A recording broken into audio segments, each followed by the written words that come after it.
Welcome to పొద్దున్నే లేచి BZN తలస్నానం Updates. చేసుకుని వాళ్ళ కులదైవం గుడికి వెళ్ళి నల్ల నువ్వులు తెల్లపాలు నైవేద్యం కింద పెట్టి వాడు సాయంత్రం 6 గంటల వరకు ఉపవాసం ఉండి అల్పాహారం చేస్తే పెద్దగా బాగోదు సార్. చూసే మీకు చేసే మాకు ఆ క్యారెక్టర్ కి కొన్ని బౌండరీస్ ఉంటాయి సార్. వాడు దాంట్లోనే ఉండాలి సార్. మీరు యూత్ డోస్ ఎక్కువ ఉందంటే సార్, అదే యూత్ డోసు వాడు ఎంత మోసపోయాడు అనే దాంట్లో కూడా ఉంటుంది, వాడు ఎంత బాధపడ్డాడు అనే దాంట్లో కూడా ఉంటుంది, వాడు గట్టిగా ఉంటుంది. అదే youth dose. So sir romance చేస్తేనే మనసు విరుగుతుంది సార్. సో ఫస్ట్ అది చేసిన తర్వాత ఇంకా మూవ్ అవుతుంది. సో అన్ని విషయాల్లో ఈసారి డోస్ చాలా హైగా ఉండబోతుంది.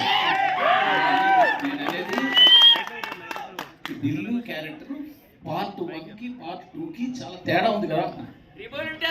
దిల్లు క్యారెక్టర్ లో ఏం తేడా లేదు సార్, బట్ వాడు ఉన్న కథలో చాలా తేడా ఉంది సార్. వాడు కలిసిన మనిషిలో చాలా తేడా ఉండబోతుంది సార్. తను కలవబోయే తన ఫీమేల్ కౌంటర్ పార్ట్ ని తో ఉండే జర్నీలో చాలా తేడా ఉంటుంది. తేడాతో అనుభవం వచ్చినట్టు ఏంటంటే ఈ తేడాతో అనుభవం వచ్చినట్టు అదేనండి, కంప్లీట్లీ న్యూ క్యారెక్టర్ తనది. కంప్లీట్లీ లిల్లీ అనేది it's fresh character, fresh characterization ఉంటుంది తనకి. So Thanks for watching BZN Updates.